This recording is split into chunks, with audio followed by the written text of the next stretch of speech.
Yes, hello, we're here at the Aviva Stadium. We are being hosted by DHL, sponsors of the Rugby World Cup, in the presence as well of the William Webb Ellis Trophy, and two legends of the Irish game as well, and Conor O'Shea and Andrew Trimble. Lads, what a year we have in store. Conor, yourself, maybe in a more professional capacity, myself and Andrew can speculate as we wish on what might happen over the next 12 months. Where are Italy now before a Six Nations and a World Cup? How are you feeling about things? I'm feeling pretty positive. I feel that we've made a lot of improvements, that we're a heck of a lot better than we have been, but the standard, the level, and Andrew will say, of every squad of this year's Six Nations is through the roof. It's probably the highest level that we've seen from all sides. You look at Scotland, you look at Wales, unbeaten for 10 games, you look at Ireland, number 2 in the world, pushing number 1, England recovering form, France, they may lose to Fiji, but they could beat anyone the following day. So we're positive where we're going, but we know the scale of the challenge, and then the World Cup will be special.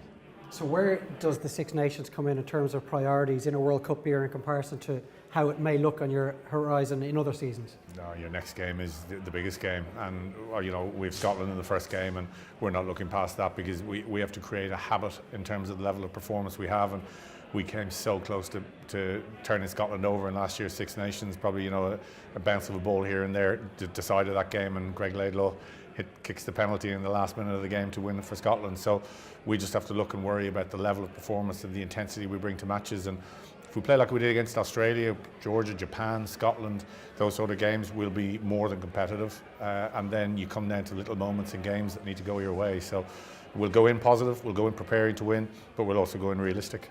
Andrew, as a player, you were involved in 3 World Cup cycles. You played in 2 World Cups. When you get into this time of year, is there a difference in the Six Nations in a World Cup season? Or as Conor says, every Six Nations championship stands on its own merits and it doesn't really matter what's coming down the track? Yeah, I think that was the party line. Next game, the Six Nations is enormous, and it always was for us. I think it's slightly less enormous for this Ireland side because we're talking about them potentially winning a World Cup, and they're are one of the favourites, and it's realistic that could happen. And I think we're still getting used to that concept. That's still a foreign concept to us. Not to be humble, talk about the All Blacks, talk about England, and the fact that that's on the horizon. I think no matter what the players say, they're going to say the party line. We're looking at Six Nations. First game of Six Nations is England, and that's enormous. There's no way some of those lads won't be looking forward to the World Cup. Does a detailed man like Joe Schmidt, Conor, does he keep an eye out and ear out for any kind of talk amongst the players in that regard? He wants to focus on the next game. Well, I think Andrew will be able to know because he's actually been coached by him, but knowing what he would probably drive would be that if you don't perform, and this is the message here, if you don't perform, you won't be there. And the competition, the depth breeds competition, and if you have challenge in every position, which Ireland are beginning to get in almost every position, yes, there are some untouchables in terms of ultimately trying to win for Ireland the World Cup. But there's so much competition. If you're off your game, Joe is ruthless. So that'll be, yes, I probably agree with Andrew in the sense of people are looking ahead, of course, it's human nature. But Joe will be saying, you can look ahead. If you don't focus on your job, you won't be there. Yeah, we're probably saying the same thing in different ways. The boys will be looking, that's the big motivation is the World Cup, because there's a chance of winning the World Cup. But that kind of motivation manifests itself in the England game, because if you don't perform, then you don't get a chance to, that's the big dream, and you don't get a chance at it. Ireland obviously are favourites for this Six Nations Championship as they look to build on that Grand Slam.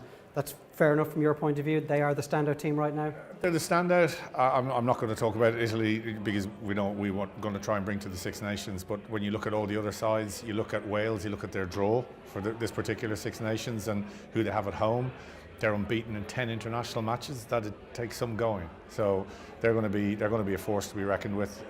Scotland have improved beyond recognition. I just think every game is so big.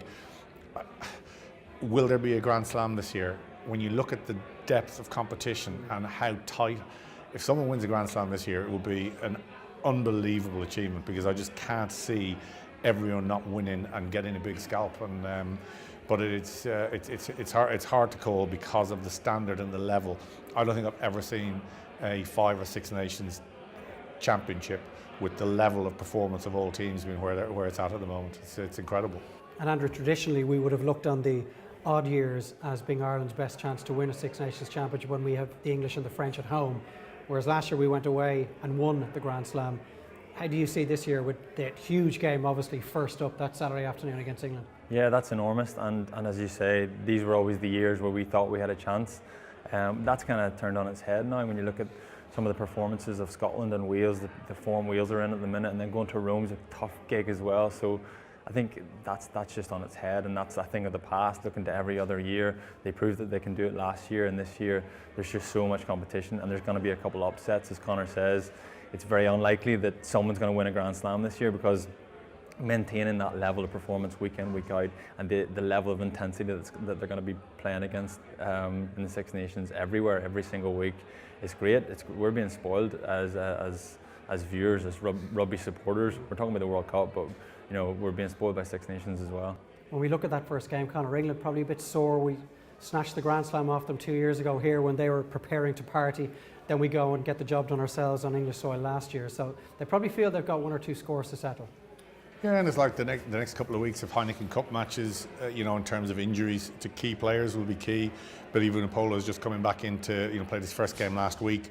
Will get 3 games under his belt before he gets into, and he is so key to that England team. And Johnny May's in good form. They've got good players all around, and any team, we talk about Johnny Sexton in Ireland, Owen Farrell is the same.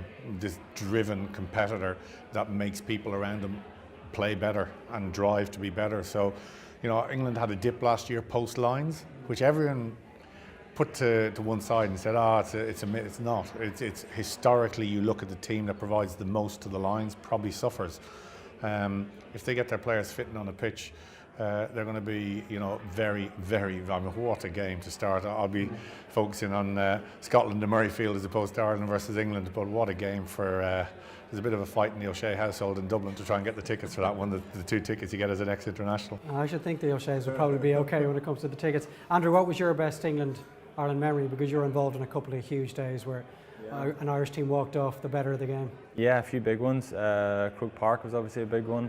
2006, Shane Horgan, the reach he was standing in the 22 and he managed to score in the corner. Paddy's Day. On Paddy's Day, yeah. So yeah, a few big ones. Conor, you maybe didn't have as much success against England, but I always remember '94. We hadn't beaten them in 12 years, and that brilliant Simon Gagan try in the corner. Was that the standout memory for you? I ran an amazing dummy line. Never touched the ball. It was the only reason Simon Gagan scored the try. The coach was making sure I didn't touch the ball. It was the way we scored, and it's funny being out on the pitch there today and walking around the stadium and thinking back to, I think it was '93, and the wind just whipping down. It was like, I remember taking a ball in the middle of the pitch, not even be able to get the ball to touch, like this hurricane blowing down the pitch, and some incredible memories. But at Twickenham in '94, you know, Andrew's played there and won in Twickenham, and it's a special place when you do it for the Irish people in London, because there's so many and they can go into their offices with that bit of spring in their step. But this game to start the Six Nations here is, I mean, we were talking about the physicality of the game now compared to even a year ago. But that game will, I think, bring it to a different level. It'll be ferocious. Conor mentioned Wales, and not only from the Six Nations point of view, but from the World Cup, no one really seems to be talking about them, and personally that would worry me. We have 6 days between the French game and the Welsh game. That ultimately is where this championship is going to be decided. Would that worry you? Yeah, absolutely. Wales in the Six Nations always worries me, and typically Welsh side wouldn't perform that well in autumn, and then they just hit their straps in the Six Nations, and they seem to be performing well in the autumn, and if they continue that momentum going, I think they're going to be really, really tough for Ireland. Hindsight is a wonderful thing, Conor, and in World Cup cycles gone by, we've read an awful lot into the Six Nations. Ireland only need to look at what happened in 2007 to realise that often there's absolutely no correlation between the two. From your experience, can you draw any conclusions from a Six Nations championship heading into a World Cup? Well, yes, but the biggest thing in sport is getting your best players on the pitch, and Ireland have unrivaled depth than in their history, but there are still some people that, I'm not talking about winning the matches to get to probably a semi-final in this, but if Ireland are going to win, that they want their untouchables on the pitch in the big games. Yes, we have depth, but you want Johnny Sexton, you want Conor Murray, you want those guys, your Peter O'Mahony's, your Rory Best, and Rory Best, not alone is he playing great rugby at the end of his career, he's glue in that team, and you want them on the pitch. Like in Ireland 4 years ago, you watched that French game, everyone went mad, brilliant win. But I was looking at it going, we've lost O'Connell, we lost the guys who were actually going to win the tournament for us. That's going to be the look that you needed. We get our best team on the pitch, we in Ireland this time, not Italy. And anything is possible. And my dream is we're seeing Ireland in a quarter-final in the World Cup, and it's Italy that's playing them. Yeah, look, that's the way it's looking, isn't it? If you guys could pull off a shock against South Africa or New Zealand, really what we need, Andrew, is DHL to package up Tyke Furlong, Conor Murray and Johnny Sexton, parcel them off for 6 or 7 months and bring them out fresh for the World Cup, because as much as we have improved on the depth that was not there in that Argentina quarter-final, we are still 2 or 3 bad injuries away from having a real problem, are we? I don't know if we are, because we beat the All Blacks without Murray.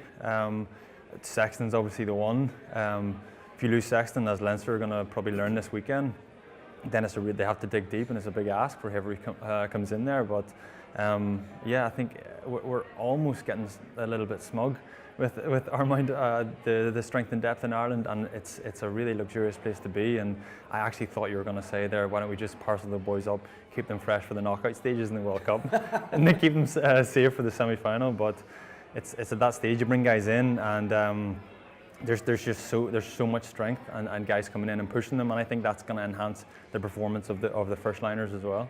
And you look at Scotland in the pool for Ireland. You look at Samoa in a World Cup are different. Full stop, they're different because all their players become available. They get preparation time like they've never got prepared before. I'm not saying Ireland don't win and win comfortably, but they'll be given a physical test, and it's how you get through these. And tournaments is not like the Six Nations at 2. It's a week off. You can plan, you can phase. This is, for us, we play 2 games in 4 days at the start. It's not like any normal competition. So the attrition rate, the mental state, how you get yourself, it's completely different. So it's just a brilliant year. I love rugby. I mean, it'd be sometimes nice to maybe sitting down with Andrew and having a look at it and enjoying it with a beer. But for anyone out there who just loves rugby, the Six Nations will be incredible. The World Cup will be very, very special. We talk about the pool stages so rarely, Andrew. We are almost, as you say, bringing a certain level of smugness into this World Cup that we're guaranteed a place in the quarterfinals. Is it a good thing or a bad thing that on paper the 2 toughest tests, the Scots and the Japanese, are first up, that we need to be ready from the opening game, not like 07 where we had Namibia and Georgia? We never really warmed to the task, but that would have been the thought process at the time. Yeah, I think so. Yeah, 07 is a good example of that. Kind of just building up and just waiting for something to happen that never actually happened. But I think this Ireland side we've been like typically Irish and humble and kind of self-deprecating and deprecating, and we've kind of just said, oh no, but the All Blacks are the All Blacks and England will come good, and we kind of talk about how that's going to be the case. But then Ireland went to Twickenham, hammered them out the gate. Then they went to Australia, won a test series over there. Then they beat the All Blacks in Dublin, and eventually we have to go, right, listen, we need to really back this Irish side. We need to have a lot of confidence, and now, not smugness, let's not get carried away, but we need to know they've backed it up so many times now. They're going to do something special at the World Cup if everything goes to plan, and they've mitigated so much risk as well, because guys get injured and it's not the end of the world anymore, and we can cope with that, and that just means we can buy into that confidence even more, I think. But the margins at this level of the game, and you think back to that All Blacks game, and out there, you think of Peter O'Mahony stretching his arm across. You talked about Shane Horgan's arms, stopping a try from a kick through into the corner. You think of Bowden Barrett and a show and go, and he's just dragged by his coattails. And these little margins in the game in terms of the energy and the momentum. So all those great wins, and they are it's an amazing role that Irish rugby is on in these big games, and that's what you're going to look for. How can you work to make those small moments go your way? And that will be the deciding moment. You give the All Blacks energy, you give Scotland energy, they become a different team, and that's what Joe will just be. It's what he's very special at. And I sat down after our game last year and debriefed the game with him in Dublin the day after, and we sat in a coffee shop and asked him, and he's an incredible mind in rugby, and I don't think he'll let this Irish team slip. But the margins at this level are tiny. So it's margins, though. It's margins with the All Blacks. Absolutely. Which is fine. Absolutely. If you're kind of just in nip tuck with the All Blacks coming to the last 5 minutes, that would keep all Irish rugby supporters very, very happy. If we get beat by the All Blacks in the final, I think we would take that. But the fact that we go to Twickenham and we were head and shoulders better than them, I just think it shows there's fine margins right at that top level. But I think Ireland, who typically in the past, traditionally, our competitors have been England, France, I just think we're so much better than them. Obviously, we'd love Ireland to be coming back from Japan with this trophy in the autumn, but New Zealand are still the favourites, and they're going for the 3 in a row. seldom have they had their shortcomings exposed so much in the final 12 months of a World Cup cycle. They often go into the tournament on the crest of a wave, and in past World Cups they've fallen down on that, particularly against the French. They've had a year now, haven't they, to figure out what's going wrong, why it's going wrong, and to make those fixes. Yeah, well, arguably then, are Ireland following that pattern that used to be the All Blacks? Now we're going in there a little bit ahead of ourselves, thinking about winning a World Cup, and as Conor says, the margins are so fine, but it probably suits the All Blacks to just be under the radar a little bit. Now, I'm not saying they would have been happy with losing to Ireland in Dublin. Of course not. But there's a time and a place to lose to Ireland in Dublin, isn't there? Yeah, I think so. And there was, in the run-up to that game, there were a few people thinking, from an Irish point of view, a tactical loss mightn't be the end of the world. Just to get under the radar a little bit, not draw too much attention to ourselves. And the All Blacks are in that luxurious position. Now, they don't need the underdogs tag that we needed in the past. Arguably, we don't need it anymore either. But yeah, it's going to be really interesting to see how they cope with that. If it's not New Zealand and it's not Ireland, Conor, who's next in your mind? The trouble is you can take your pick in terms of who could turn up on the day. Wales, you talked about. Australia, everyone writes off and says, look where they are, but you look at the quality of player they have, and when you deal at this level, you deal in such small moments in matches that can just reignite the confidence of a team. You look at South Africa, who will be hoping to, do a surprise like Japan within the pool. But you look at what they're doing and what Rassie Erasmus has done, and you get momentum within a tournament and feel good. So there are the standout teams, the two. I don't think England and Wales are far behind, and it's just making sure that you don't slip up on a banana skin. So Ireland have great plans. I'm not saying Scotland's a banana skin. Lose to Scotland, All Blacks quarter final. Take your pick. Yeah. That's what's going to make it great. Lots of hope. There is no margin for error. Finally, Andrew, once we get through the World Cup in Japan, we then have to start thinking about life after Joe. Once we win the World Cup, then. Right, well, fair enough. Yeah. Life after Joe will be life with Andy. How do you see it? I think, obviously, it's a tough gig to follow. I think the country will go into mourning for a few weeks to get over the passing of Joe, and then we'll have to get on with it. But Andy Farrell is unbelievably capable. He's a really astute kind of scholar of the game. He understands the game intimately. He spent a lot of time with Joe and gleaned a lot of that experience as well. And now, very, very different types of approach, but certainly could be very, very successful. Very capable. If he gets the right team around him, we could kick on from here and win the next World Cup. He's the guy who has to follow the Bob Paisley's, Alex Ferguson's, Mick O'Dwyer's of this world, Conor. It's never an easy job, particularly if his predecessor has just won this thing. It's an easy job if you win, and if you don't win, if you don't have success, everyone says, well, it would have been different under and it's someone has to do it. But I think Andrew's hit the nail. He's someone goes back a long time, or just when you were talking about him there, and I had to go into the England team before Ireland played England in Croke Park all those years ago, and Brian Ashton asked me to speak about the importance of Croke Park, and one player in that room came up to me afterwards after I'd spoken, and I gave them some photocopies from a book that I'd read, and one player came up to ask more, and it was Andy Farrell. So he's a scholar. He understands a lot, and he's a deep thinker about the game. He's unbelievably passionate and a real orator in what he does. But it's different being the boss. It's and he'll have to learn, but you have to start somewhere. So I don't think it's a bit like the boot room. Someone who's worked with Joe going in there and taking over, and we'll see what happens. But there's a few months left of Joe yet. Yeah, he's balanced as well, though he knows the game intimately. He can get the best out of his players, but he's quite laid back as well, and he creates a good environment around the place as well, and that balance, I think, works quite well. Andrew, Conor, thanks so much. We know that DHL will be there. We know Ireland and Italy will be there. Let's hope this trophy's coming back as well in the autumn.